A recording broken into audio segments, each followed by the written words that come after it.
By the final breath of the 19th century, more people were locked away in asylums than ever before. And most of them, they never came back. Their names faded quietly from the census books. Their diagnoses bled far beyond madness. They were not criminals. They hadn't stood trial. But still they vanished behind doors just as heavy, behind keys turned by hands just as decisive. Some were caught in grief too long. Others had simply gone quiet. A few, perhaps the bravest, refused to play the roles they were assigned, wife, worker, child. And so, the asylum opened its arms. But this isn't a story about medical progress. This is a story about belief. Belief in order, as if it could ever truly tame chaos. Belief in silence over the ragged sound of suffering. Belief that confinement was a kind of compassion. What began as a sanctuary for healing turned into a mechanism for forgetting. Across England, France, America, and far beyond the 19th century built monuments to control. Red brick towers perched on faraway hills, iron-framed beds, corridors measured in footsteps and echoes, padded rooms repackaged as therapy, letters that were never mailed, childhoods that were never allowed to end, diagnoses that didn't describe but erased. Tonight, we open the locked drawers of history. We walk those quiet, crumbling halls. We read the censored journals. And most importantly, we listen. We listen to voices long deemed unreliable. Not to ask what they cured, but to ask whom did they silence. If you're still with us, perhaps you know a name like that. A story buried. A relative lost to history. If you feel like it, leave their initials in the comments. Someone history forgot. Someone the world dismissed. And if you're ready to walk those long corridors with us, subscribe and take a deep breath. Step quietly. The walls still echo. This is the age of asylums. Fade into first scene. Black and white photo appears softly. The oldest surviving photograph of the York Retreat, taken sometime before 1840, tells a very different story. There are no fences, no bars on the windows. Just a brick house set gently on a sloping meadow, framed by trimmed hedges and modest elms.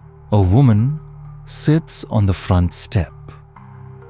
Her back straight, her hands folded neatly into the coarse fabric of her dress. No name is recorded, no diagnosis noted. But beside her, etched into the dirt, is a trail. A smooth curved line worn by pacing feet, tracing again and again toward the orchard. A path of walking without purpose or permission. When the asylum was first conceived, it was not intended to be a prison, at least, not in theory. It began with the Quakers of Yorkshire. In 1796, William Tuke opened the York Retreat not to confine the so-called mad, but to restore them. He rejected chains, rejected punishment, rejected the cruelty of spectacle. Instead, he championed moral treatment, kindness, fresh air, quiet meals, work that imitated the rhythms of ordinary life. Patients wouldn't be inmates. They would be residents, neighbors, not outcasts. His philosophy spread like morning mist across an England slowly choking on soot and steel. And by the 1810s, another quiet revolution was already underway in France. You may have seen the etching Philippe Pinel stepping into the Salpêtrière hospital, unchaining the women locked behind its walls. Some had not stood upright in years. Others had been beaten until their voices disappeared. To remove the shackles wasn't just political, it was symbolic. Madness, they believed, was not a crime of the body, but a wound of the soul.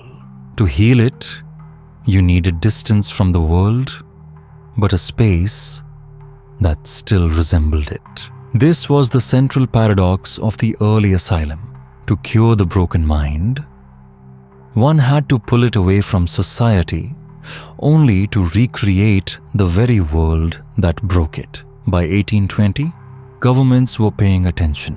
In Massachusetts, Dorothea Dix, shaken by what she'd witnessed in county jails, began documenting the forgotten.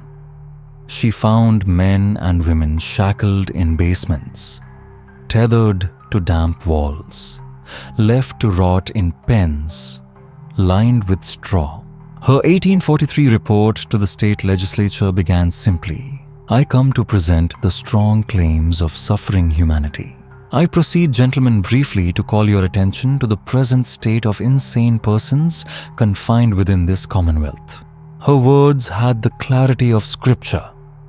But reform required more than faith, it demanded record keeping.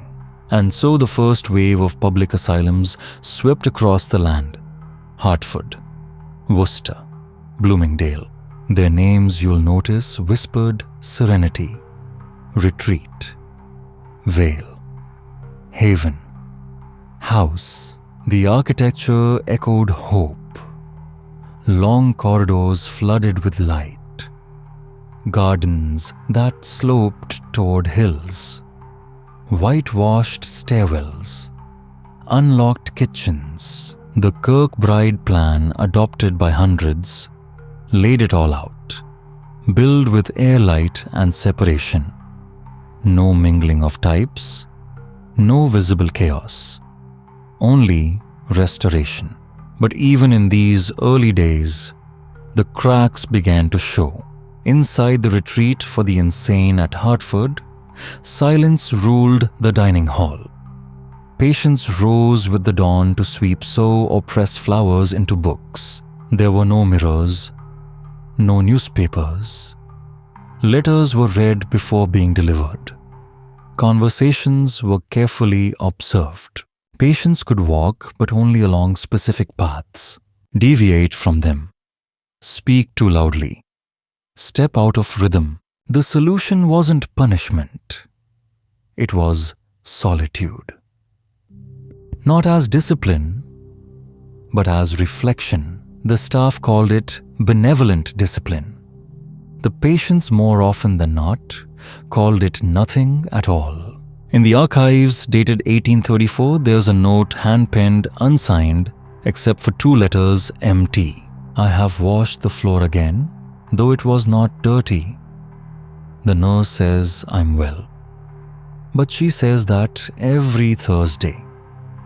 I believe she forgets on Fridays. Sometimes, the smallest phrases reveal the deepest wounds." By 1836, England passed the County Asylums Act, mandating that every county build and maintain its own public asylum. The reasoning was civic, each parish would care for its own. But the result? A sudden boom in confinement capacity.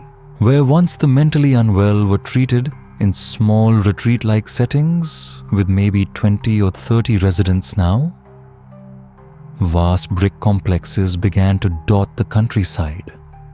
Buildings capable of holding hundreds. What had once been a philosophy of moral treatment, a slow, careful healing through kindness, began to strain under its own success. Reform had made the asylum more humane, yes, but it had also made it convenient.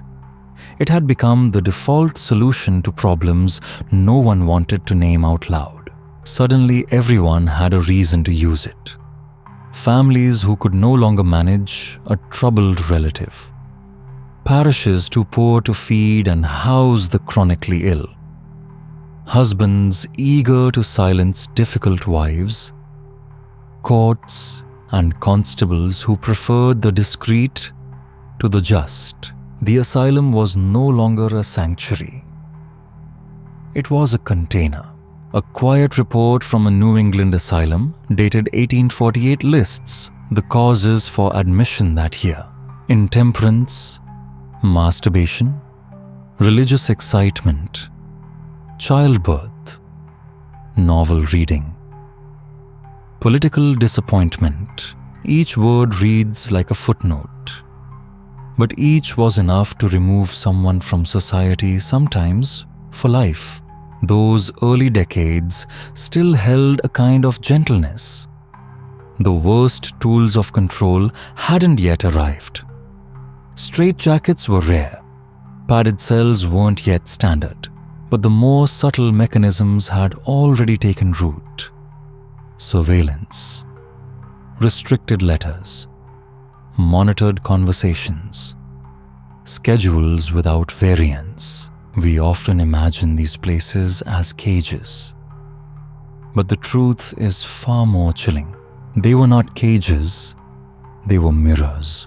Carefully constructed reflections of what society wanted itself to be: orderly, predictable, obedient. And in that reflection, the patient was not only watched, but slowly erased. They promised peace, not punishment. But over time, silence and abandonment became nearly impossible to tell apart. So, what do you call a place with no chains, but where every door locks from the outside? In a forgotten drawer filed under blueprints from 1857, we find the original floor plan of the Danvers State Hospital. The paper is faded, foxed, warped by water, but the ink still sharp. Black lines drawn with precision. 2 grand wings extend from a central rotunda, each hallway fanning outward like ribs from a spine.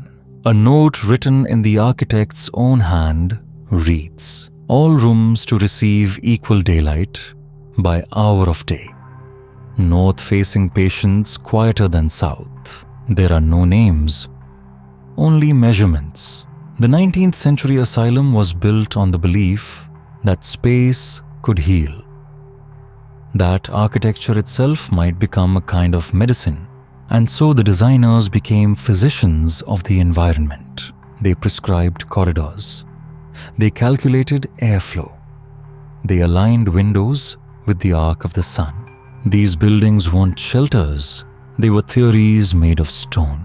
It all began with one man, Thomas Story Kirkbride. A physician from Philadelphia, Kirkbride published his design doctrine in 1854. It became known as the Kirkbride Plan, the blueprint for a new kind of asylum in the age of moral treatment. His vision was grand. Each asylum was to include a central administrative core flanked by staggered wings. This allowed for cross-ventilation, fresh air, and separation of patients by condition. From above, the buildings formed a shallow V. The most disturbed patients were placed at the far ends, out of sight, but never out of system. It was order rendered in brick. Kirkbride believed deeply in healing through beauty. His asylums were to be built on high ground, far from the noise of city life. There would be gardens for walking, porches for quiet air, private rooms for every resident. No cages, no chains. Beauty is curative, he wrote. And he believed it. But beneath all that poetry was a quieter, more functional logic. A single staff member standing in the rotunda, The hub could observe dozens of rooms at once. Corridors were arranged to intercept wanderers. The layout gently but firmly contained. It was a structure made for care, but it was also a structure made for control. And in the end, both were delivered in equal measure. Every hallway, no matter how long, curved gently back toward the administrative core. And every window, though grand arched and framed in stone, sat too high to reach, too heavy to open. These were not buildings. They were instruments, designed not only for visibility, but for containment. At the Worcester State Hospital in Massachusetts, completed in 1877, the Kirkbride vision was realized in yellow brick and black slate. From above, the wings curved outward like open arms. But inside, the rooms narrowed. The hallways stretched unnaturally long, where footfalls echoed and the light filtered in with unnatural precision. A visitor recorded in an 1881 ledger, "You could walk a mile inside the asylum and still be facing forward." At Colney Hatch Asylum in England, opened in 1851, the scale was even more imposing. Built for 250 patients, it became one of the largest structures in Britain. Its clock tower stood over the rooftops like a cathedral. But it didn't chime to inspire reverence. It chimed to command rhythm, meal times, medication, restraint. In a letter from the Salpêtrière Hospital in Paris, dated 1864, a nurse described the evening ritual. "We dim the gaslights in sequence. 1, 2, 3. Until the hallway becomes a corridor of silhouettes. Each door is latched. The quiet is mathematical." These places were meant to restore reason, but they demanded compliance. A patient who refused to follow the routine was disruptive, and disruption with time became diagnosis. What Kirkbride hadn't foreseen was growth. His ideal asylum housed 250 patients maximum, but by 1880, most facilities had tripled that number. In Britain, the average asylum now held 700. In America, hospitals like Danvers and Trenton housed over 4,200. Private rooms gave way to dormitories. Daylight faded through soot-darkened glass. The architecture remained, but the philosophy collapsed. As patient numbers climbed, so did surveillance. Staff began rotating in strict shifts, pacing the same endless circuits their buildings had dictated. Locked medicine cabinets were embedded within polished walls. Ledgers recorded every restraint each time, each duration, each justification, each set of initials. The beauty of these places was never innocent. It masked their purpose. At the Topeka State Hospital in Kansas, a visitor wrote just one sentence in 1892. "It is the only place I have ever seen where sunlight is allowed, but not freedom." The same spiral staircases that once led to music rooms and libraries now guided patients toward locked wards.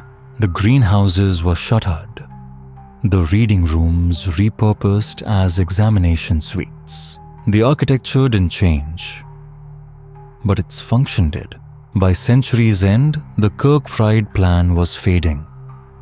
Not because it failed, but because it revealed too much. Its long corridors became metaphors, not for healing, but for the endless hallway between diagnosis and discharge. One final document survives, typed unsigned, filed neatly in a drawer at Fairfield Asylum in Connecticut. North wing has developed cracks in ceiling, laundry overflow damaging plaster. Recommend attic corridor inspection. Unused since 1874. No patients assigned. Still door lock required. No patients, still a lock. They built for beauty. But they laid out control. Each stone placed to calm the eye. Each corridor drawn to contain the body. So what do you call a building that resembles a church but forgets your name? In the admissions ledger of Lancaster County Asylum, dated 1853, the column titled Cause of Insanity is filled in careful tight script. Line 117 novel reading. Line 118 disappointment in love. Line 119 religious excitement. But one line, one solitary line, is marked with nothing but a dash. In the margin beside it, faint pencil handwriting reads, unwilling to be silent.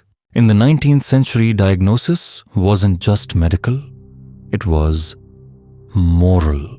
Definitions of madness shifted, constantly expanding like breath against a mirror. At the century's start, there were only a few named conditions: melancholia, mania, dementia. But by the 1860s, textbooks listed dozens. Each had its symptoms, each its own recommended treatment, and each its own threshold for confinement. And yet, none of those thresholds were ever clear. They weren't lines. They were shadows. A woman who wept too long at dinner could be labeled with puerperal insanity. A boy who refused his alphabet might be called morally defective. A man who shouted his loss of faith in the street, religious mania. In an age that prized restraint, obedience, and faith, even belief could become pathological. So too could grief, or lust, or silence. At Bethlehem Hospital in London, this evolution is preserved in patient casebooks. In 1831, entries are simple mania, melancholy. But by 1849, they grow clinical. One patient is listed as having excitable melancholia with tendencies toward epistolary delusion. Another, moral derangement precipitated by business failure. But beneath the language, the truth is quiet, plain, and painful. Someone cried too long. Someone lost their job. Someone wrote one too many letters to no one.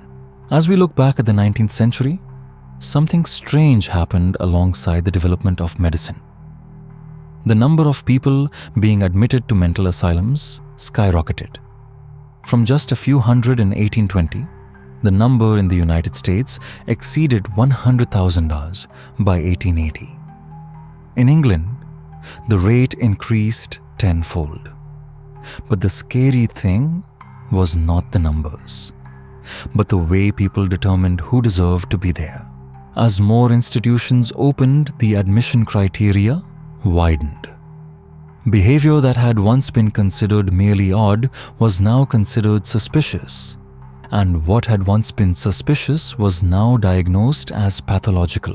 An 1872 report from the Connecticut State Insane Hospital listed the reasons for admission: mental excitement from political activity, odd habits from reading at night, and menstruation. None of these were questioned. Every line in the file, every diagnosis can mean the difference between freedom and a lifetime of imprisonment. My dear friend, imagine the power of a medical certificate.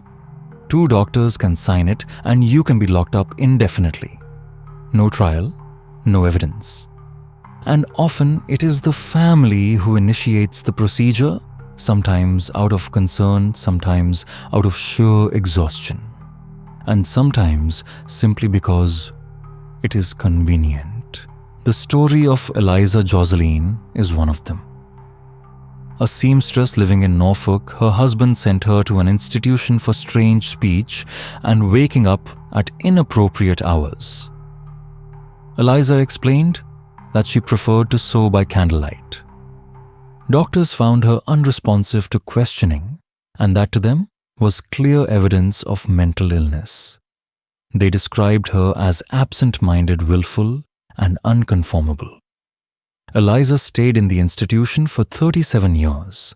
The file ends with a note from a young staff member. Miss Jocelyn now likes to walk. She no longer talks. Do you feel choked up? The term moral insanity was coined by Dr. James Cowles Pritchard in the 1830s.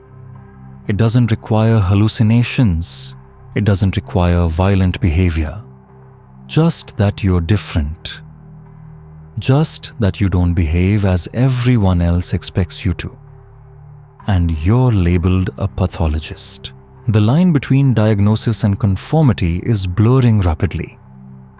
At the Utica Psychiatric Institute in New York, people labeled moral insanity are not housed with the mentally ill. They are considered dangerous not because they're irrational, but because they refuse to conform to the rationality of others. Mails are censored, diaries are banned. Some patients never even learn what their diagnosis is. In a torn piece of paper found at the Salpêtrière Hospital in Paris, a woman wrote, "They say I laugh too much. Now I laugh into my pillow." But they listen. As psychiatry spread, so did its ambitions. By the 1880s, eugenics theories began to creep into the medical world. Words like idiot, idiot, and mentally retarded were used not just to describe, but to define people's worth. Whole families, especially those of the poor, the disabled, or those who spoke a minority language, were registered as hereditary degenerates. A diagnosis now meant more than just the end of individual liberty.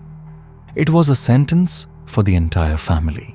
Remnants of that system still linger in medical records, census records, and locked drawers in European and American archives.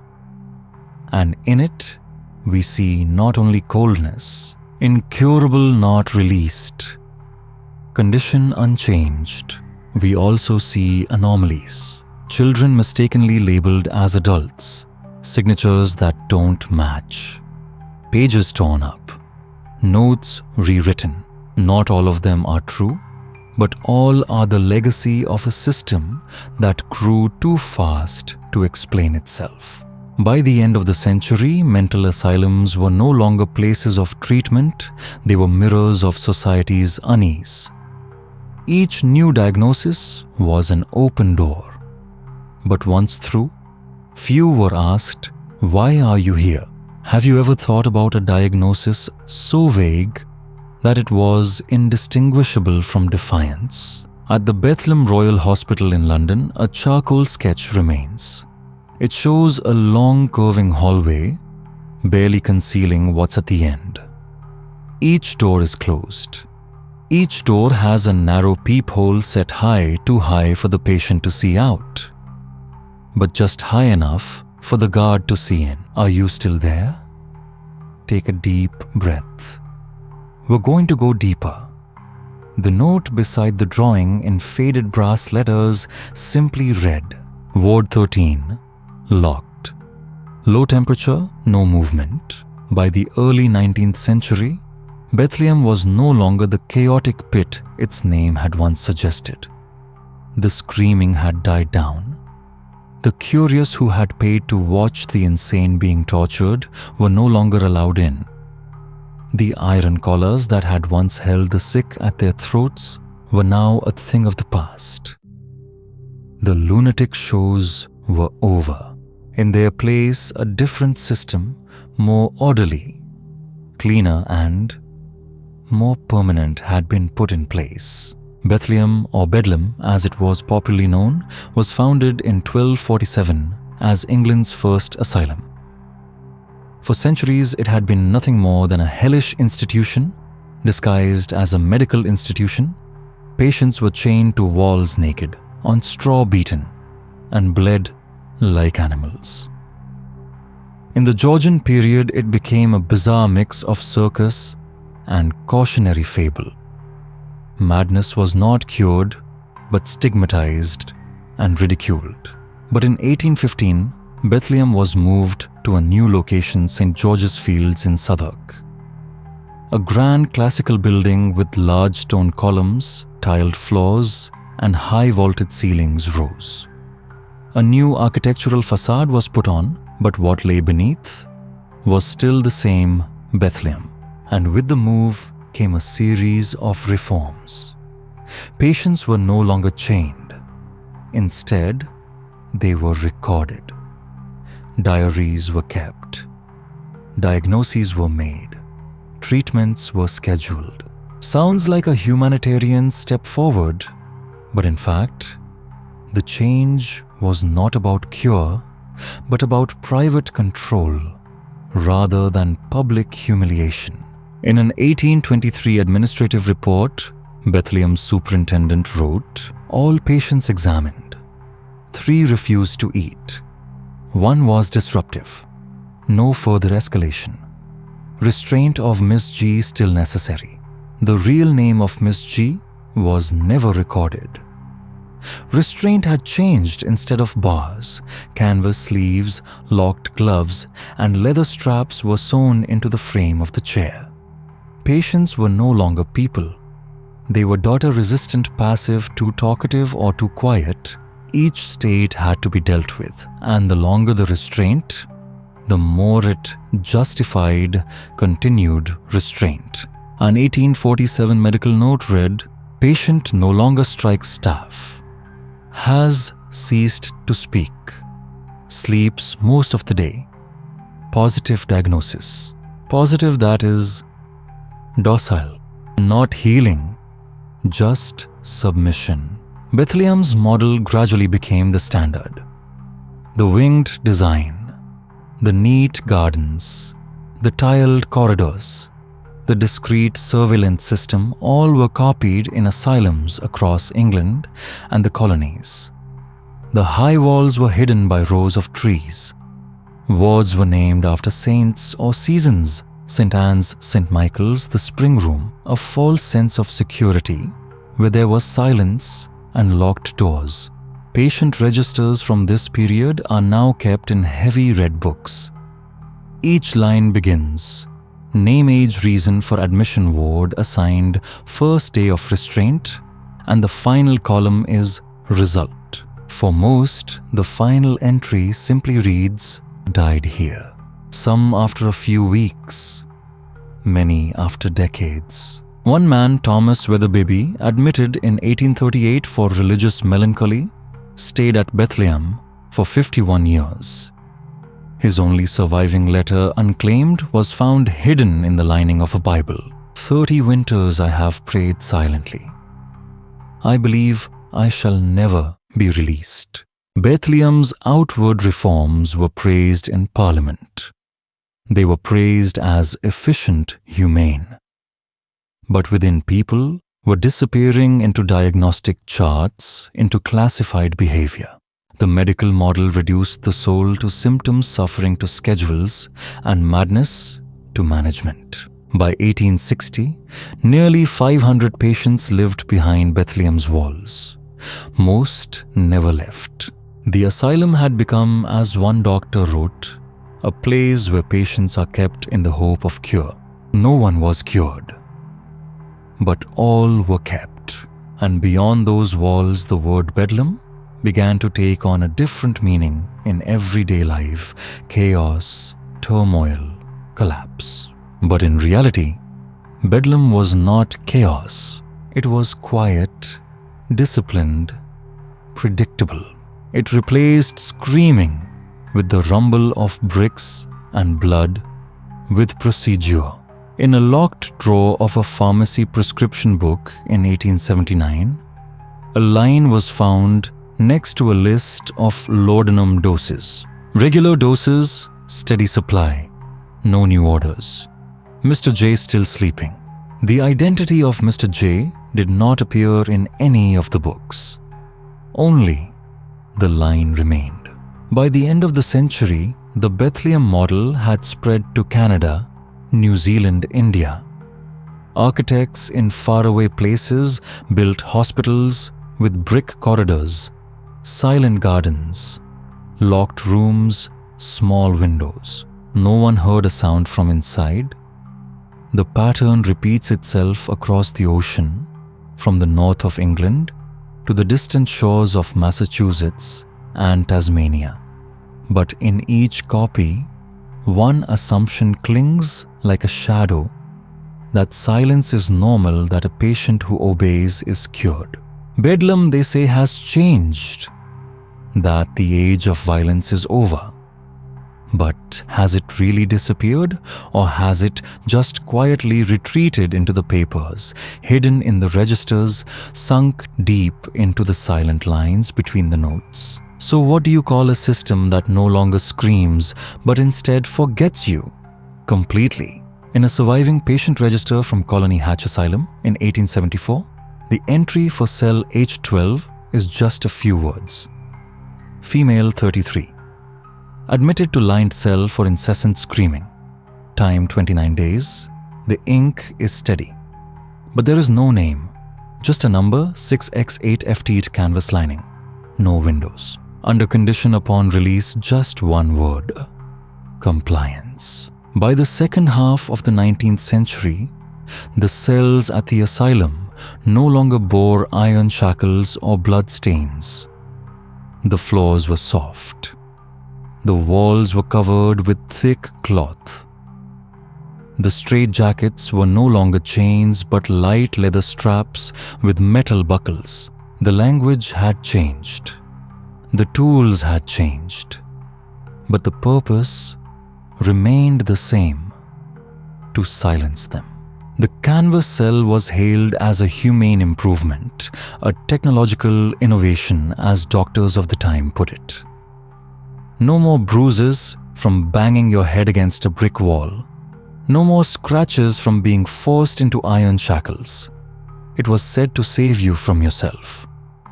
But in reality, the cell was not a refuge. It was a final destination.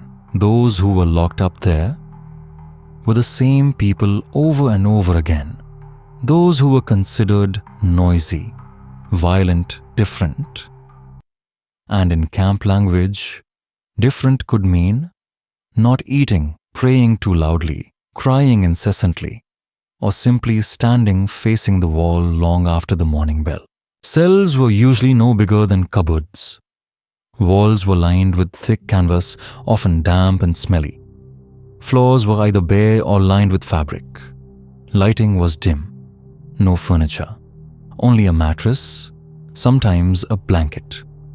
Doors were locked from the outside.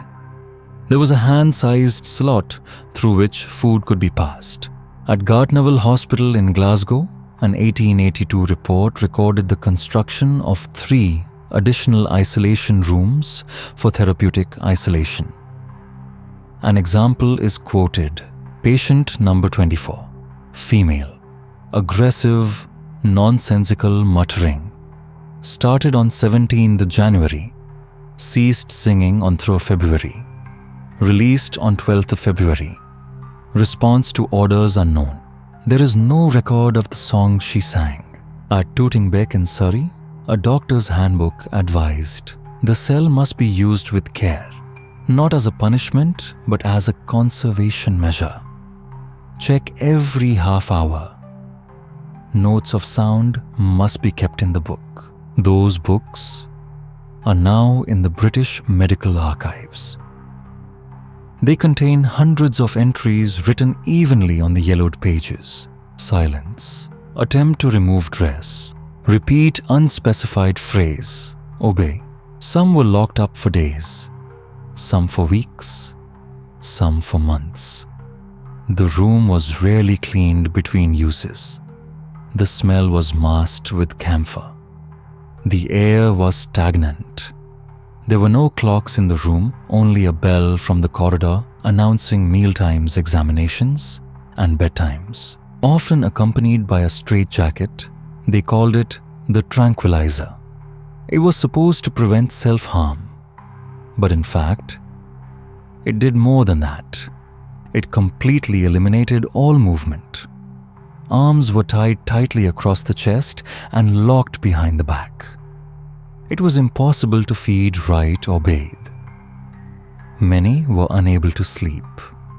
A man named Thomas Cullen, admitted to a hospital in Worcester in 1868, was recorded as spending 47 consecutive nights in a straitjacket, sometimes locked in a cell. He kept a secret notebook smuggled in by a sympathetic nurse.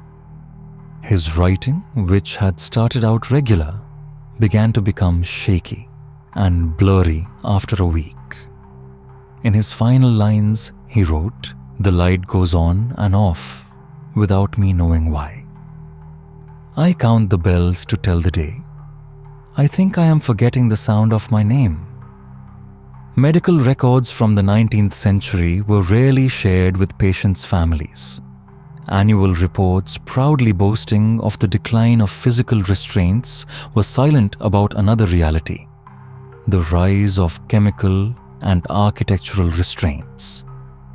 Minds were sedated with drugs, bodies were sealed in soundless rooms, and sadly even reformers who had spoken out against the brutality of the old asylums came to accept isolation as a necessity. Even Dorothea Dix, a tireless campaigner against cruel forms of confinement, admitted that perhaps, at times, isolation was necessary for the safety of the patient and of others. But what was once considered necessary quickly became routine. Compassion became routine. And humanity became an empty word. You can see it in a series of photographs taken at the Hudson River Hospital in 1891.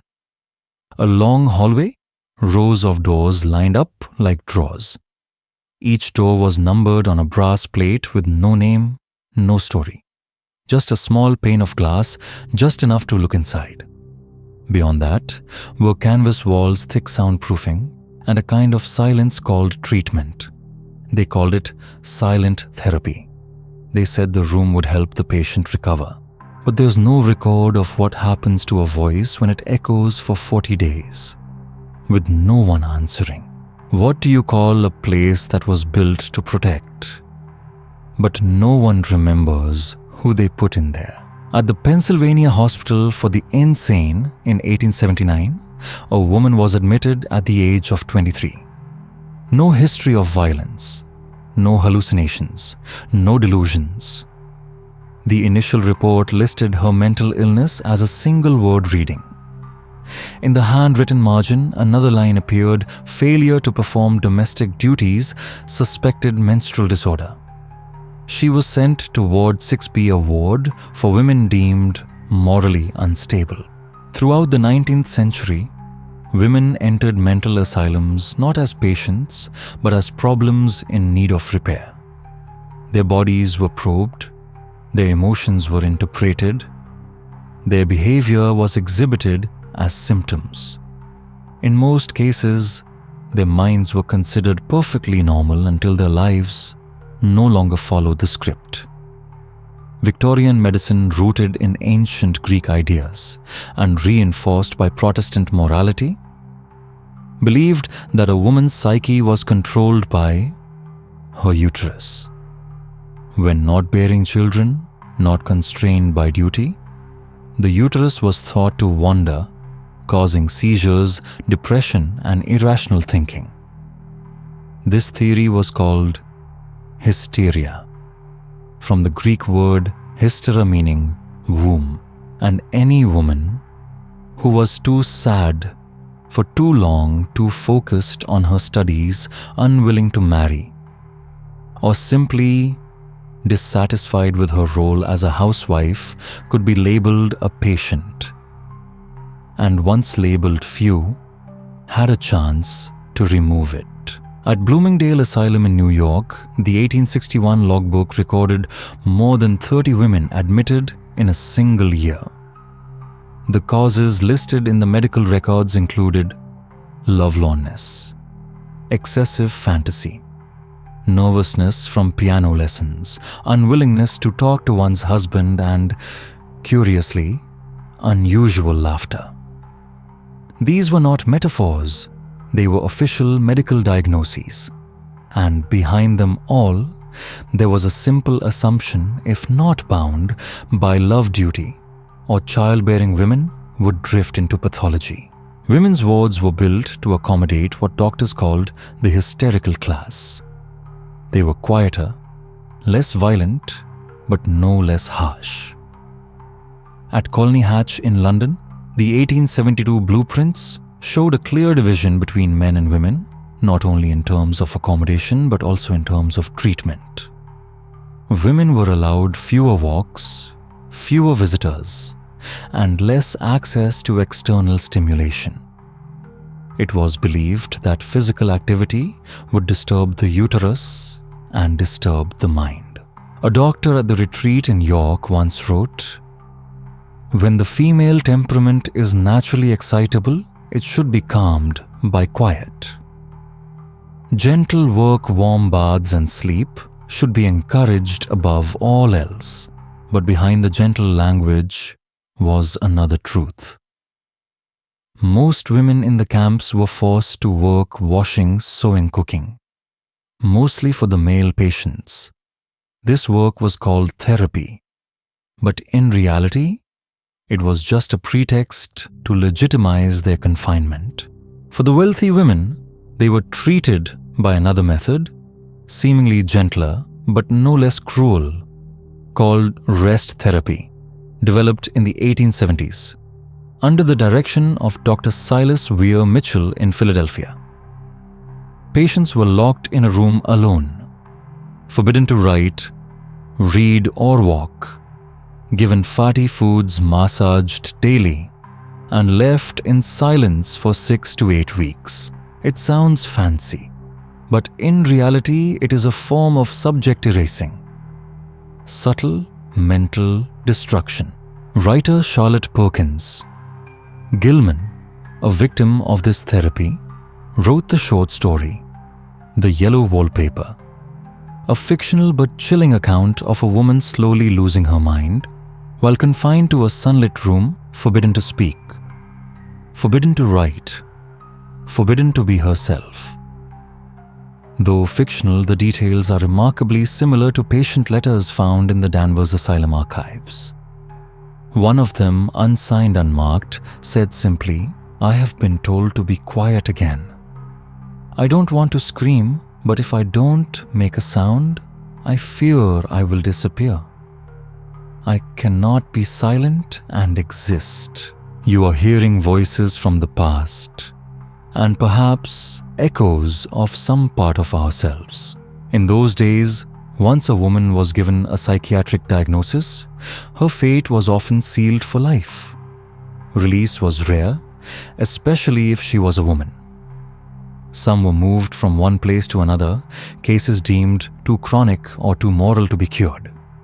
Others simply disappeared from the civil registry, nameless, with only a label remaining. At the New Jersey State Hospital, rows of female patient files contained only fragmentary information.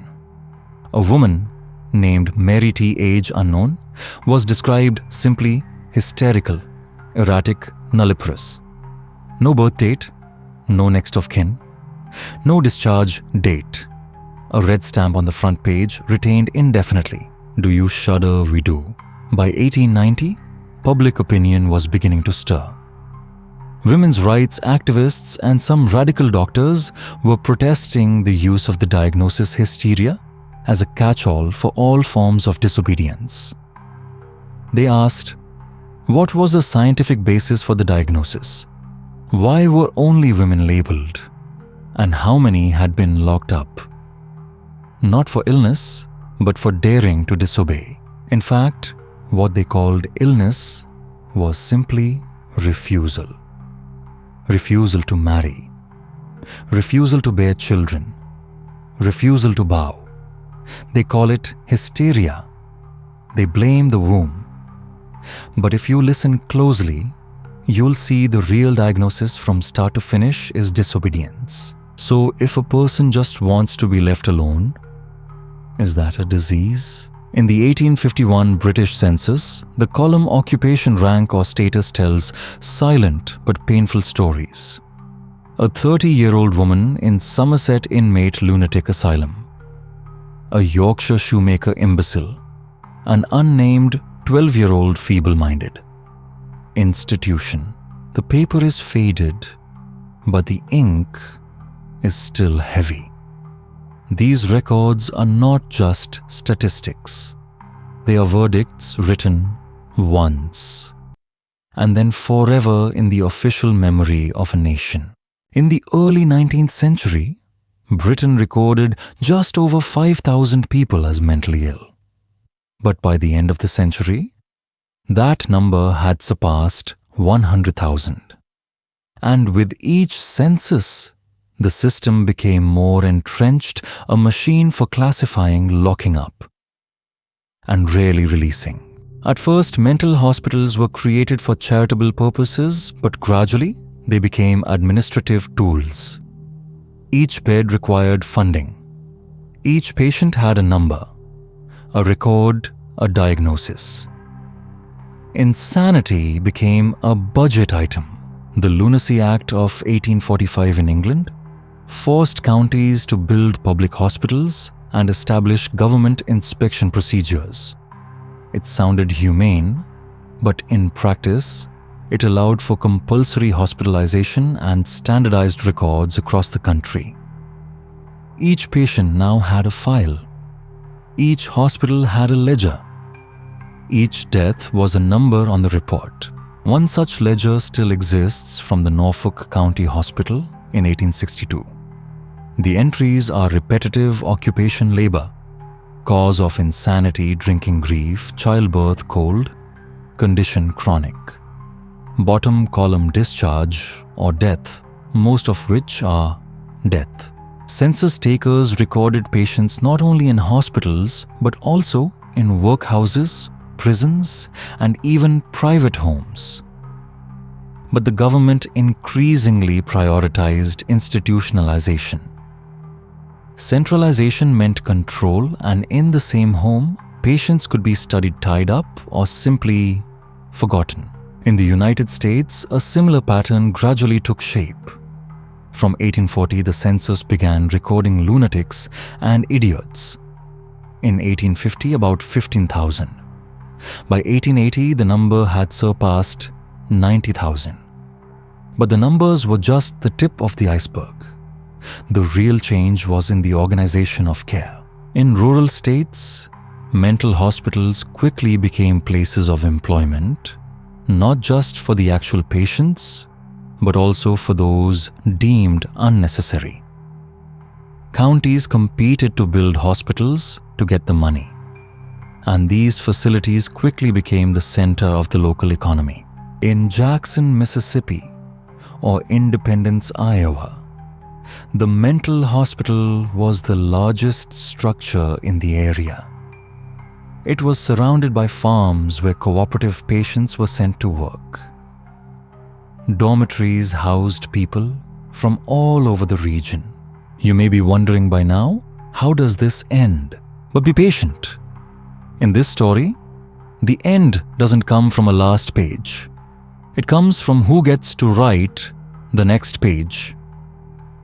A circular from the Pennsylvania State Lunatic Hospital, printed in 1875, promised care with the words, "Those whose relatives are unable to properly provide will find care here under firm and sympathetic regulation."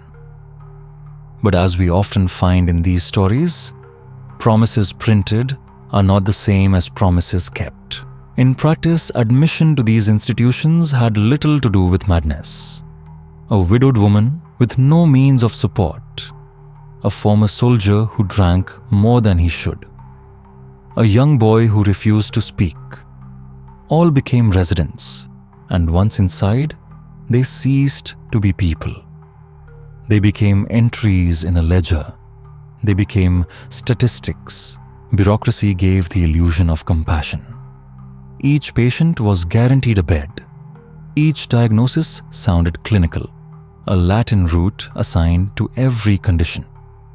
But relationships were replaced by records. Names gave way to numbers. Personal stories were lost beneath ward designations and inked forms. At Greystone Park Asylum in New Jersey, the 1892 Superintendent's Report proudly noted a 40% reduction in physical restraint.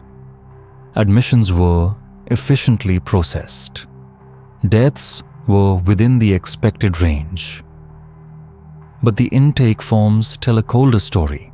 Many patients were given the same diagnosis: dementia. Their ages ranged from 17 to 68. Few notes accompanied their files. Most were labeled no family contact. Many, no previous occupation, and in a side drawer, nearly missed a nurse's private note. Of the new men brought in yesterday, 2 are brothers. One does not speak. The other won't stop whispering. I have marked them both as quiet. Quiet became its own category, not because these patients were healed, but because they caused no disruption. By the 1880s, record-keeping had become almost sacred ritual. Annual reports from Bethlehem Danvers and Tartan, detailed columns of admissions restraint usage diet charts, causes of death. But nowhere were the voices of the patients preserved. Few wrote letters. Even fewer had them sent. Most died without eulogy. Their lives concluded with a final column in the census: lunatic deceased. The growing numbers of the insane were used to justify the growth of the system. More buildings, more wings, more forms. By 1890, most industrialized nations had entire departments of government tracking the mentally ill. The asylum had become more than a building. It was a system, a machine, and it grew not because more people went mad, but because madness had been quietly redefined as anything that could be counted. They said that numbers brought clarity, that the columns, the codes, the categories proved the system was working. But no column ever recorded the silence that stretched between diagnosis and death. So I ask you quietly, as we sit here together in the stillness, what do we call a system that counts perfectly but never listens? In a box marked MISC for miscellaneous, housed in the back room of the Lancaster Asylum, archives a bundle of folded papers remains. They are tied with soft cotton string. Their ink has faded to rust. One letter is written in a shaky, childlike hand, though its author was 63 years old. Another is addressed of all people to the Queen. A third, unsigned, ends with a whisper: "Please tell them I am still here. I am not dead. I am only quiet now."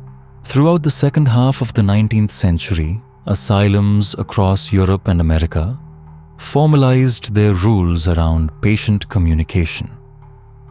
Yes, letters were allowed, but only if reviewed first. They were read, inspected, stamped, and sometimes confiscated. Mail rooms became gatekeepers of silence. For many patients, writing was the only expression left not officially labeled as a symptom. But even that, even putting words on a page, became suspect. Those who wrote too often were marked as obsessive. Those who stopped writing were seen as regressing. The content of the letters didn't matter. Only the tone, only the compliance. If a patient begged, they were disturbed. If they asked too many questions, they were agitated. If they wrote clearly, eloquently, and with purpose, they were sometimes deemed the most dangerous of all. At the Willard Asylum for the Chronic Insane in upstate New York, over 400 letters were discovered decades after the facility had closed. Most had never been mailed. Many weren't even in envelopes, just folded pages sealed with wax or with spit. Some were addressed to family who never visited. Others bore no name at all, only to the Almighty, to whom it may concern, or simply outside. One letter dated 1883 and signed Harriet F. Begins, my daughter. They tell me you never sent word. I believe them. But I do not forgive you.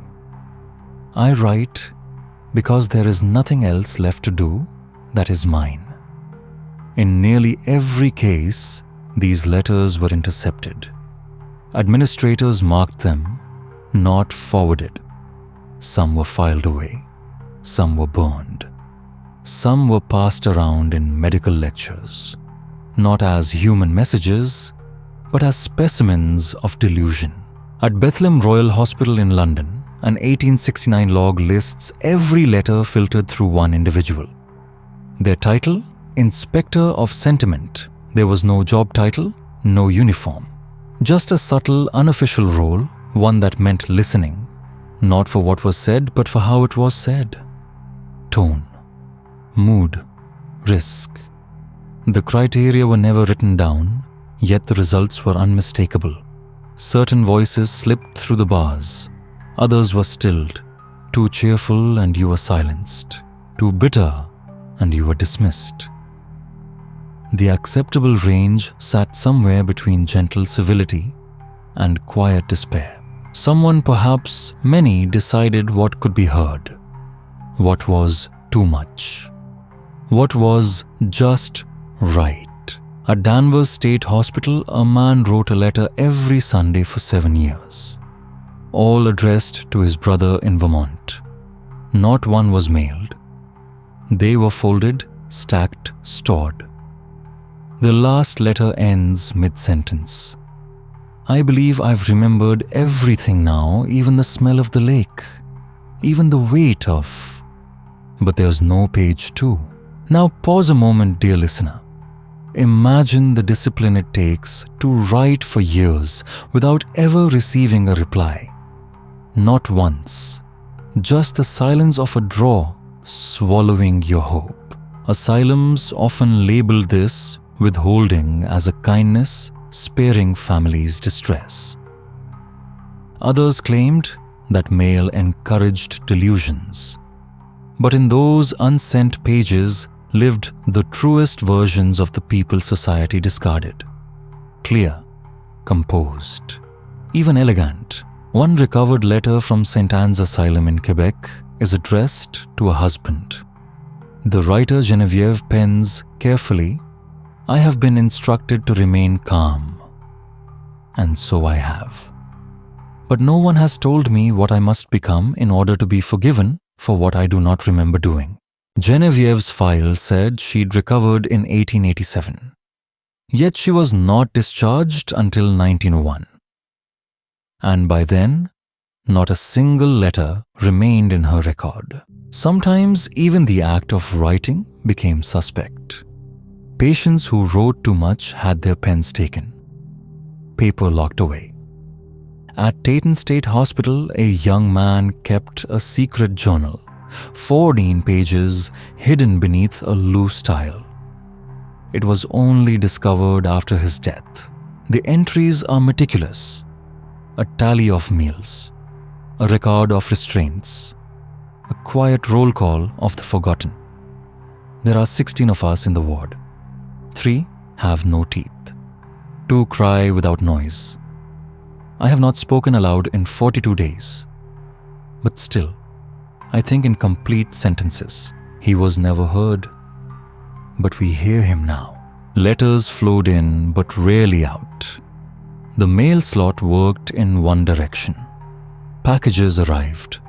Select messages were passed along. Replies, though often, died quietly in a wicker basket.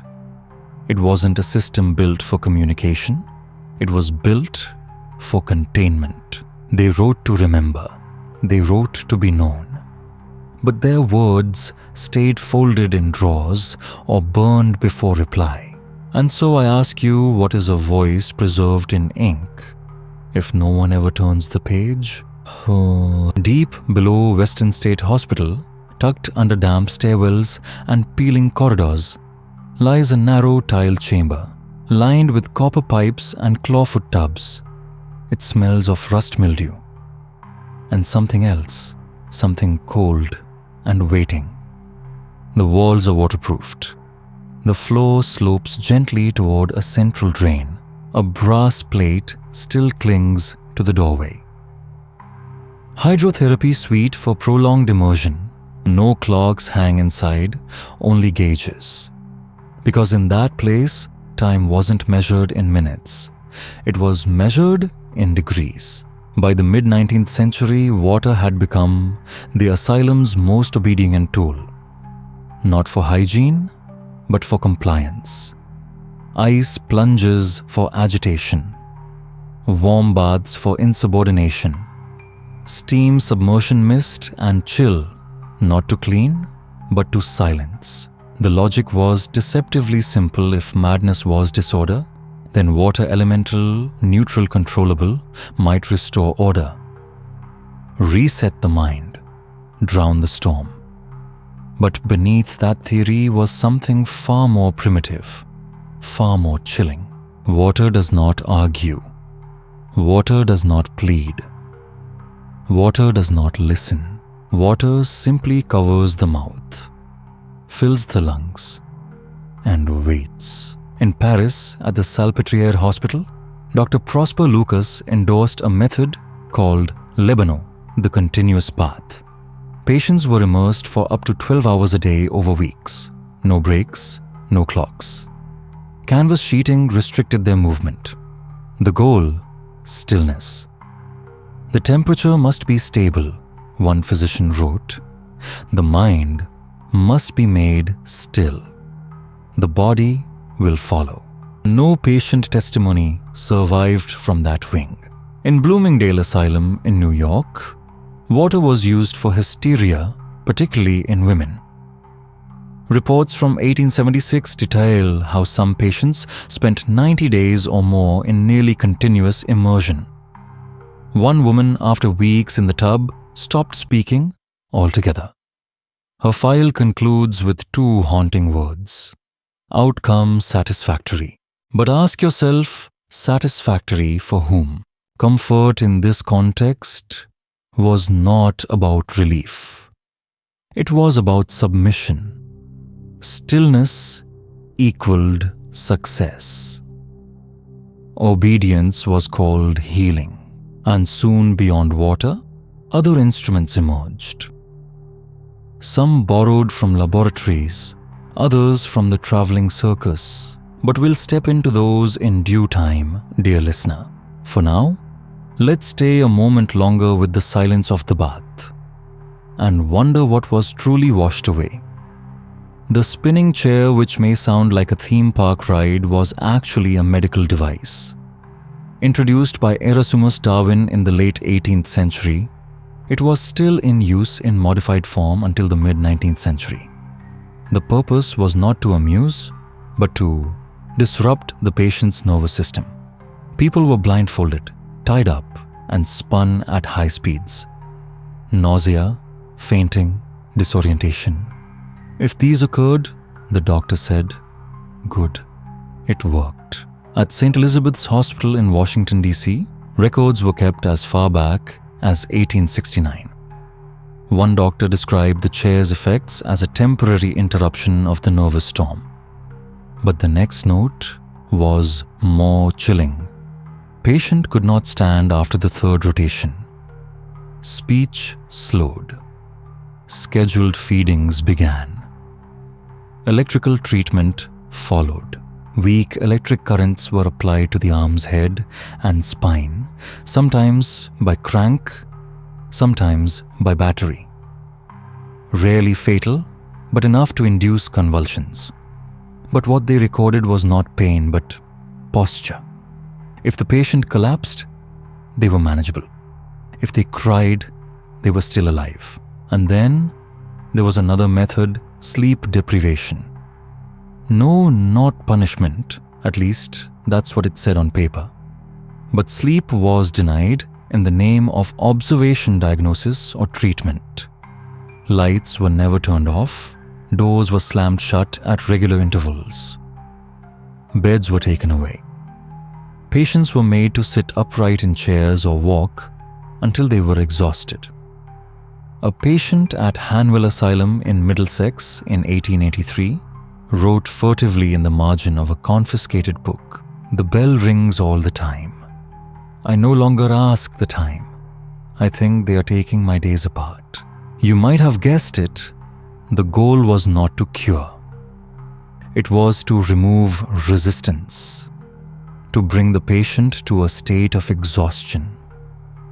When they stopped refusing, when they were left with only a numb silence, the doctors called it recovery. At Taunton Hospital in 1891, a chart showed 28 patients undergoing passive hydrotherapy. Notes included duration of immersion water temperature and response. One line was completely blank except for this: no disturbance. Since beginning of immersion, no signatures, no comments, just silence. Treatment rooms were often designed like public baths with large basins sunk into the floor pipes rooted behind stone walls to prevent vandalism. No windows, no clocks. Attendants were instructed to keep absolutely silent, not because they were cruel, but because they believed calm was contagious. It never occurred to them that calm and surrender might be very similar. Even the reformers were divided. Some believed that hydrotherapy was an improvement over physical bondage. Others called it a slow obliteration, replacing personality with heat. But few asked the patients themselves. Medical records say water cleanses heat, relaxes cold, sobers. But none record the patient's last sigh after the 30th bath. So, a cure only works when the patient no longer resists. What would you call it? A linen-bound diary from a Sussex asylum records the night nurse's rounds of checks. Patient 302 refuses to eat, claims to hear footsteps that are not real, was found standing against a wall, muttering incoherently, refuses to explain. The doctor writes in the margin in pale red ink, persistent delusions. No memories worth recording. Her name is not mentioned, just a number. In the age of the insane asylums, a strange thing happened. The more you tried to speak up, the more insane you were considered. To recount injustice, to remember differently, to question treatment, all were considered symptoms. To challenge a diagnosis was to confirm it. Hospitals kept vast records, shift logs, annual reports, treatment notes. All were bound, filed, and neatly arranged. It was the official version of the truth, legal, medical, administrative. But the patient's voice was almost absent. And when they did, they were often hidden in the margins of hymn books, between the pages of borrowed books, or through the soundproof felt in the walls. But they were not believed. An 1874 note from the Topeka State Hospital tells of a young woman named Eliza G. She was marked as resisting verbally. She said she had been wrongly admitted. Her husband, angry over an inheritance dispute, had come with 2 men and a doctor to take her away. I signed nothing. I only asked questions, and just asking questions was a crime. They said that was proof enough. Her letter, found decades later quietly tucked into the fabric of a hatbox, said only one thing: "Please believe me, no one here does." Her records were marked as delusional with compulsive speech. And then, her own story was used as evidence against her. See, although places like mental asylums were designed to care for the sick, they functioned like courts where the accused had no right to a defense. The doctor's diagnosis was law. The nurse's notes were fact, and the patient, by definition, could not be trusted. If there was a discrepancy between what they said and the official record, the fault was not in the record. It was their memory, which needed to be corrected, usually with tranquilizers. At Hanwell Asylum in Middlesex, the doctors experimented with innovative methods of recording the truth behavior charts, emotion charts, mental milestones. All very accurate, very scientific. But all one-sided. If a patient reported being beaten and the guardian denied it, if they spoke of a punishment that was not recorded, their own memory was considered false. Correct with restraint or with prolonged hydrotherapy, called emotional cooling. An 1881 staff manual read, "If a patient makes an unfounded allegation note, the facts reassure the ward and avoid discussion. Discussion may feed the delusion. In other words, record the denial. Do not record the accusation." One case from Worcester State Hospital that survived in tattered files is about a man named Samuel M., admitted for religious delusions and grandiosity. His claim was consistent that he was locked up because he reported abuse at a nearby workhouse.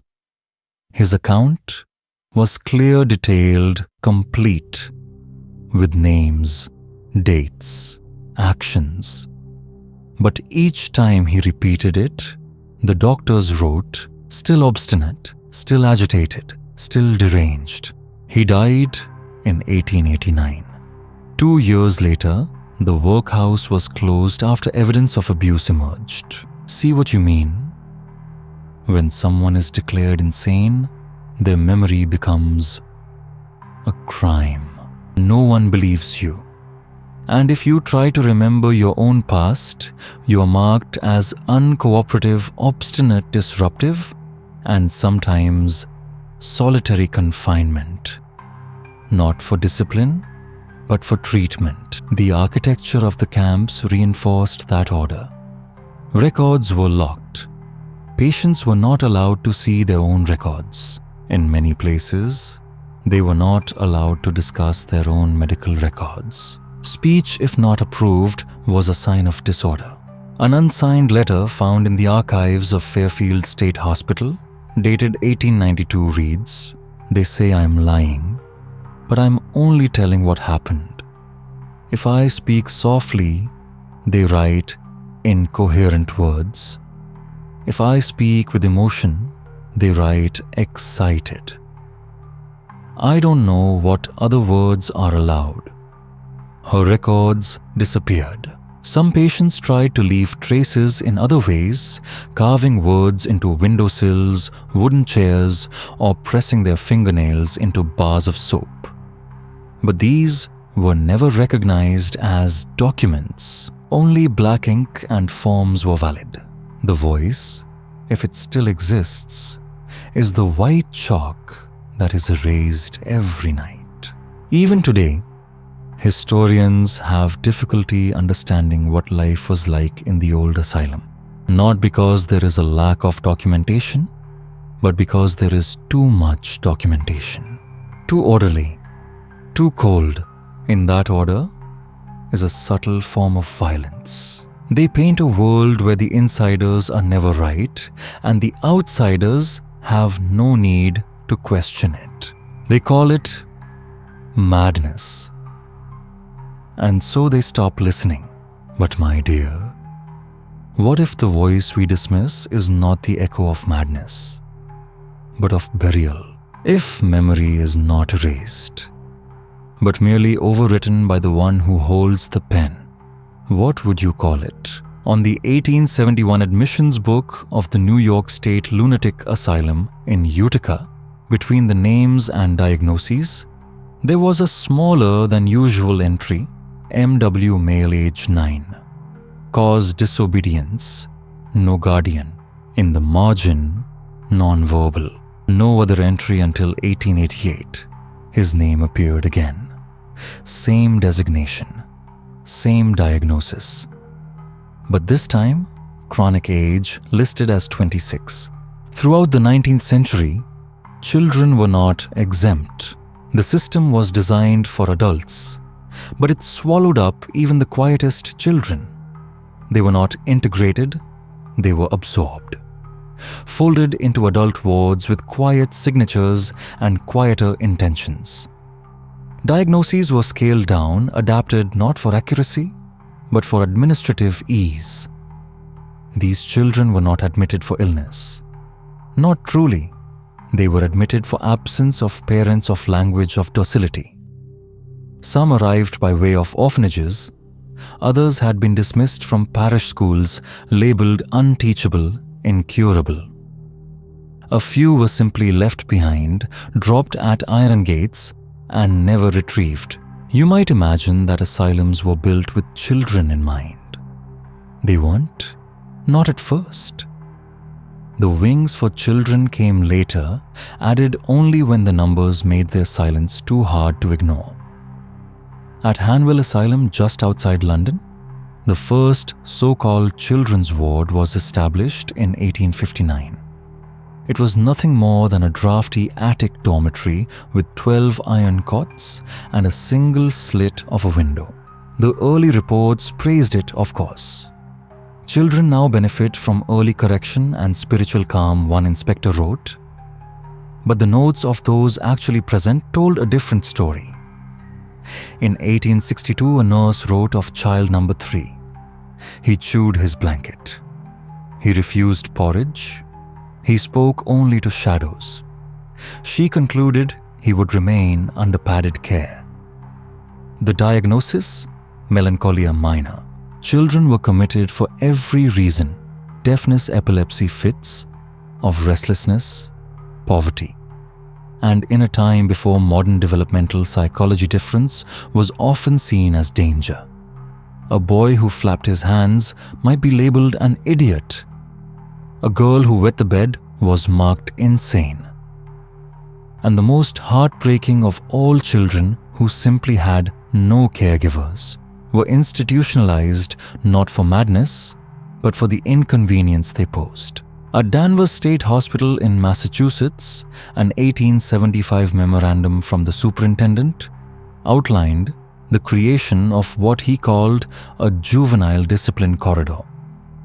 It detailed new restraints fashioned for smaller wrists and ankles. Bathing temperatures were lowered.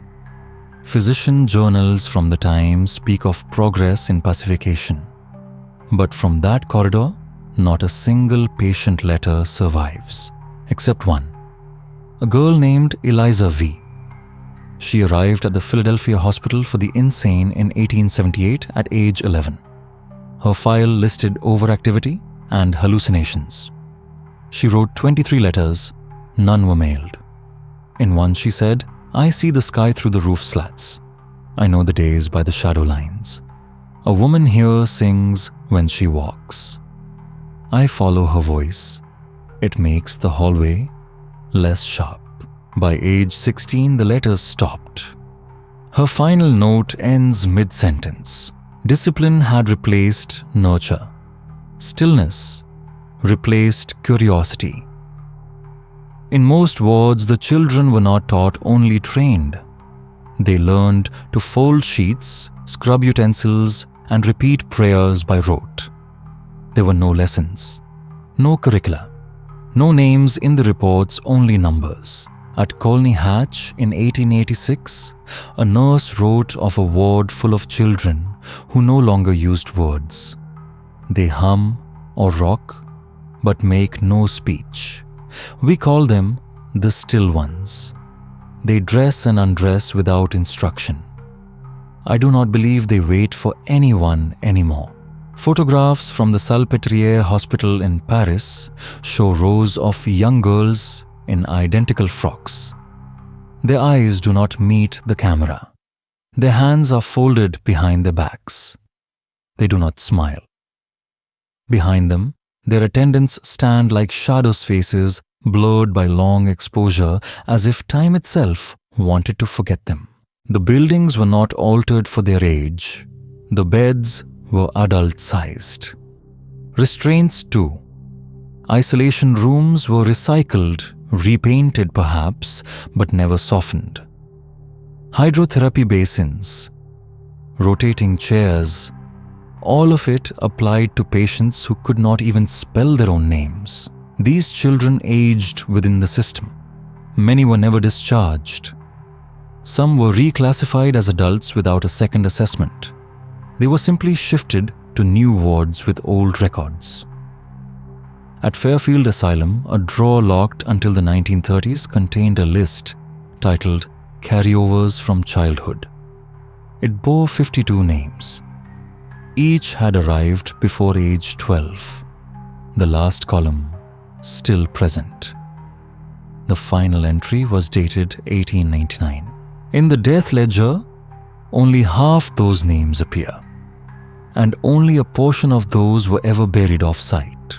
Some staff tried to intervene. A few proposed dedicated homes for epileptic or learning disabled children. But funding was scarce and public sentiment scarcer still. Society did not rally around the mad, and certainly not around the smallest of them. They were clothed, bathed, and filed away. Their stories don't live in memoirs. They echo only in the margins of ledgers, in smudged ink and empty columns, in the silent spaces where words should have been. And for the children, silence became survival. They learned that speaking brought no change, that names did not matter. They were not insane, only misplaced. But no one rewrote their names. No one returned their voices. What do you call a childhood that ends not in death, but in documentation? The answer may lie in a single entry, found during a routine archival survey in 1888 in the census ledger of Eastern State Hospital. A line marked only with initials M.R. no age, no diagnosis, no ward assignment. Just a name in ink so faint it could only be read by tilting the page toward the light. If you're still with me, dear listener, I want to thank you. Stories like this are hard to carry, but they deserve to be heard gently, carefully, and completely. This is Sleepy History Tales, where even silence has a story. Let's keep going together. Have you ever wondered what happens to people who are forgotten? Not forgotten in personal memory, but forgotten on purpose. Erased from records, from names, from the system that once committed to caring for them. On an old ledger from the late 19th century, only a faint line of ink remains readable when the page is tilted to the light. The note reads, Mr. present 37 consecutive days. No birth date, no diagnosis, no one to sign off on. Just 3 letters, Memisa. Each day is marked observed. But MR was never formally admitted. No one ever described his symptoms. No identification, no relatives, no history, just a presence. A doctor noted in the 3rd week, sits upright, does not blink, avoids mirrors. Such anomalies are not uncommon. They are systematic. Asylums of the time were full of blank spaces where human life should have been. A woman was listed as dead in 1872, but 2 years later, she appeared in the staff's lunch register. A man who had been incarcerated for violent behavior disappeared from the residence records but then reappeared, mopping the floor under a different name.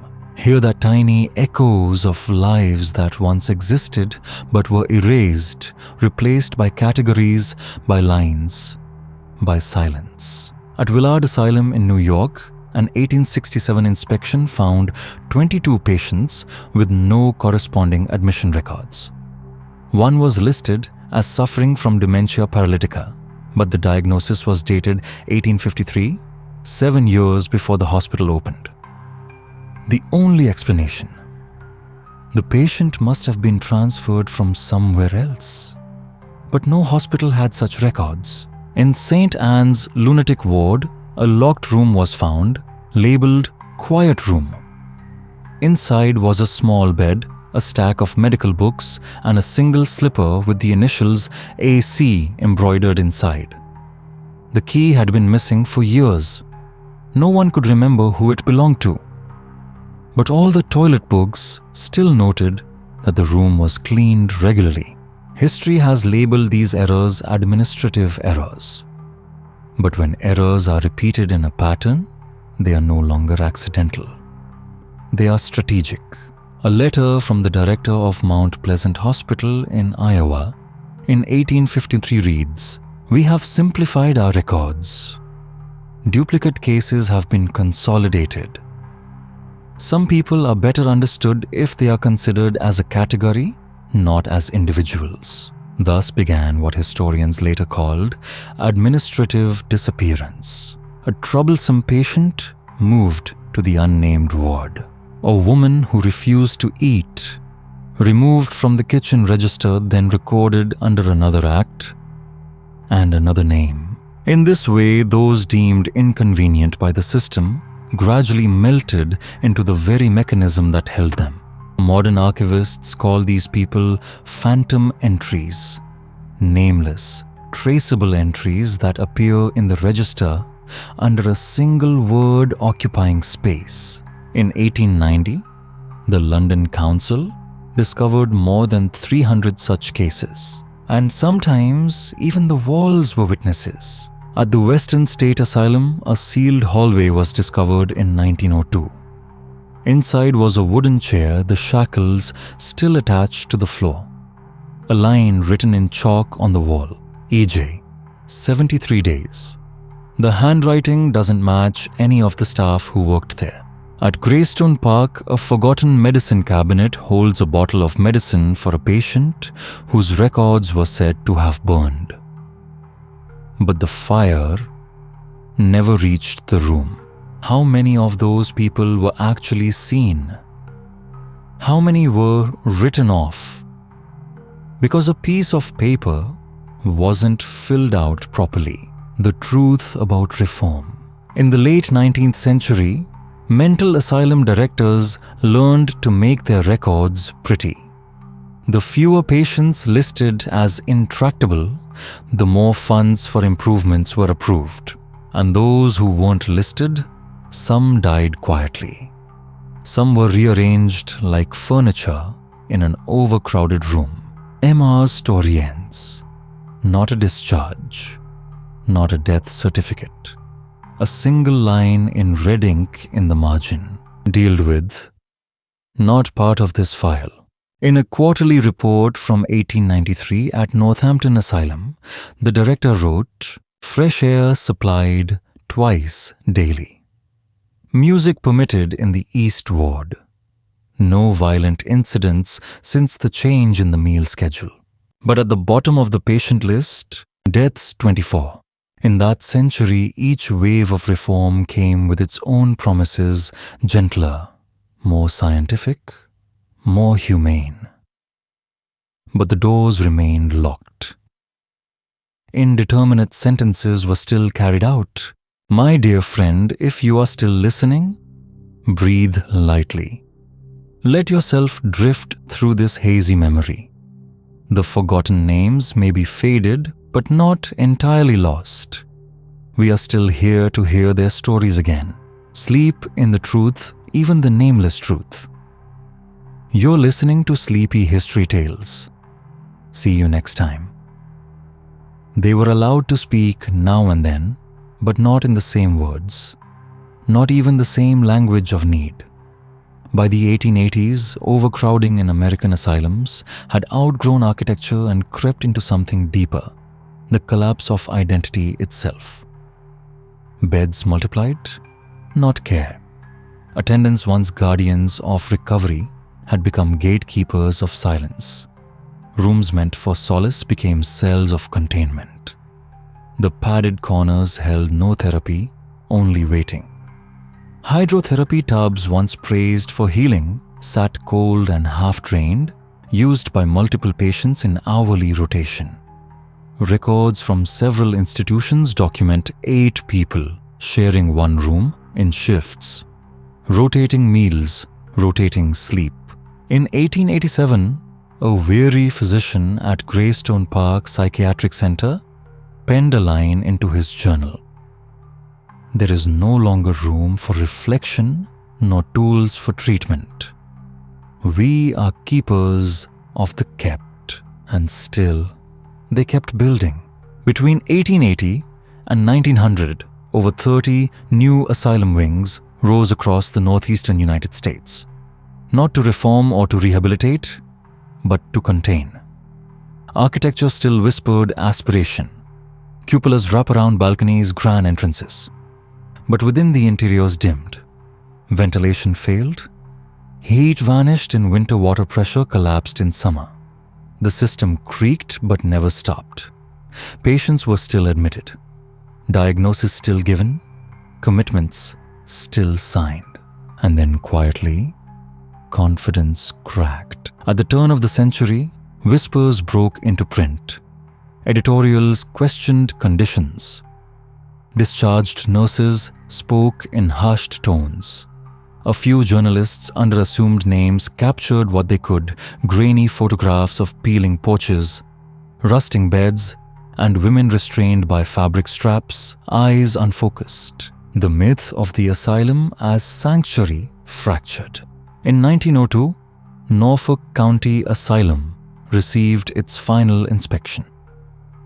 The report listed cracked beams, mildew beneath kitchen tiles, stairwells so unstable they were labeled at risk of collapse. The recommendation? Begin gradual disbanding of long-term invalids. But disbanding did not mean release. It meant quiet transfer. A shuffle to jails, to workhouses, to other failing institutions, none built to hold the minds they received. Some patients were moved, others were not. And some institutions simply shuttered without warning. At Stockton Asylum in California, closure arrived without ceremony in 1899. A note left behind in the warden's drawer read, "No more funds. Remove fixtures, transfer those deemed viable. Others to be held pending reassessment." But no reassessment records exist. Doors closed, ledgers ended midline, and the people left inside, many of them, ceased to be documented. Names gave way to initials, birthplaces replaced by dashes. One report from 1901 at Trans-Allegheny Lunatic Asylum listed 96 patients in limbo following a partial closure. Most had no family contacts listed. Some had never received visits. Others had no surnames at all, just the letters carved into iron bed frames. The buildings themselves did not rot overnight. Brick endures even when purpose fades. For decades, some stood in eerie stillness, empty halls beneath clock faces frozen at forgotten hours. Paint peeled in long strips, trees sprouted through atriums, birds nested in ceiling vents of former examination rooms. But not all was lost. In 1938, a maintenance crew clearing the collapsed boiler room of Lancaster State Hospital discovered a row of scorched metal shelves, each one lined with rotting admission books, patient numbers, diagnoses. admission dates, discharge lines left blank, deaths marked with question marks. Over 4 decades of history reduced to ash-edged pages and crumbling ink. What becomes of a person when the system that confines them forgets to let them go? These places were not just built to heal, they were expanded to hold. And then they collapsed under the weight of silence. What do you call a building that still stands but no longer remembers who it buried? The original blueprints of Danvers State Hospital, drafted in 1874, show meticulous curves, wings arched like the ribs of a great bird. Corridors calculated to catch morning light. At the center, a domed administration tower looms like a sentinel above the patient wings. A note from the architect in the margin reads, "Structure encourages symmetry and thus recovery." But by 1890, in Danvers' own admissions ledger, over half the patients were labeled chronic. 26 entries bore no diagnosis at all, only initials. Here was the great contradiction of the 19th century asylum belief in design as cure without investment in care. These places were not built to mirror madness. They were built to reshape it brick by brick, hallway by hallway. Not through compassion but architecture. Sanity was presumed to be a matter of structure, of repetition, of light, of rules. And so the buildings grew not just in size but in purpose. Asylums became ideological. They did not merely shelter the suffering they declared who did not belong, who was unsuited for the world outside, who was better left behind stone. The very shape of the institutions told their story. Long corridors because order was essential. Repeating arches and staircases to reflect the repetition of days. North-facing wings for melancholics. South-facing for the agitated. Windows, yes, for light, but never for escape. Beds were bolted to the floor. Doors locked from the outside. Keys passed only in silence. In the Kirkbride model, adopted widely from the 1850s, every detail was deliberate. Paint colors chosen for emotional control. Garden paths drawn to lull the mind. Porches wrapped inward, not outward, so the view remained always within. The buildings were designed for hope. But inside, the people became categories. The system prized simplicity, the melancholic, the hysteric, the idiot, the incurable. Each label came not from understanding but from convenience. A diagnosis was not a mirror, it was a mold.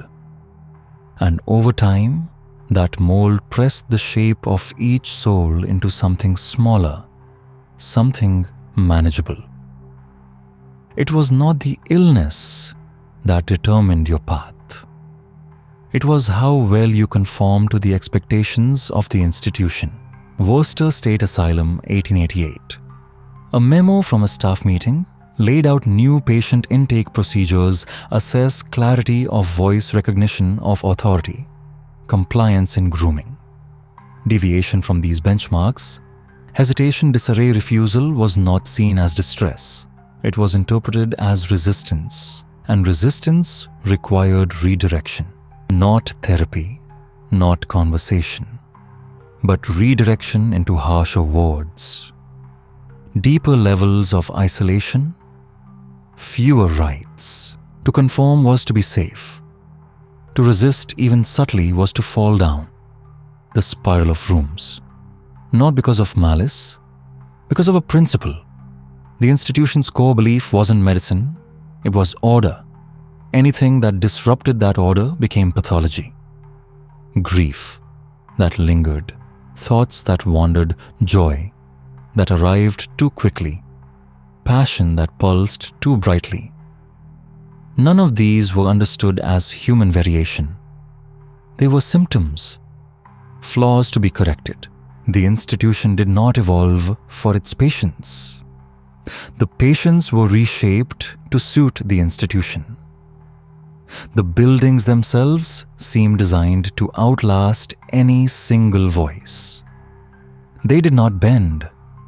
They demanded stillness. Hanwell Asylum, 1872. A physician's journal records a man named Charles who refused to walk clockwise during the group's afternoon stroll. 3 refusals, 3 notes in the ledger. Charles was sent to seclusion. His diagnosis updated from acute distress to habitual opposition. The doctor's final entry reads, "Structure allows for recovery. Mr. C resists alignment." By century's end, the idea of questioning the asylum itself had withered. Though the walls cracked and overflowed, the idea behind them remained intact. That madness could be classified and that suffering could be cured by placing it in the right room. The asylum had become more than a place. It was a system, one that translated silence into diagnosis, one that substituted listening with labeling. Even the land spoke. These buildings were really central. They were built at the edge past the city, past the fields, up the hill behind the iron fence. Close enough for visits, far enough to forget. A patient who crossed that gate left more than their home behind. They passed beneath scrollwork that inscribed them into a new identity. From that moment on, their voice would be filtered through procedure. Their past repurposed as symptom. The rooms had already decided who they were allowed to become. The asylum was never just brick and stone. It was built on the belief that certain minds must be rewritten and others erased, that some lives could only be understood if they were folded up and filed away. What do you call a system that measures sanity, not by healing, but by how well a person fits the room? The doors were locked from the outside, but the silence that came from within. By the early 20th century, the grand asylums still stood, their shoulders sagging under time, their corridors quieter than ever.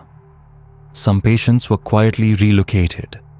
Others simply disappeared from the records. The padded cell, once a symbol of violent containment, had become something quieter, a monument to institutionalized silence. Diagnosis expanded.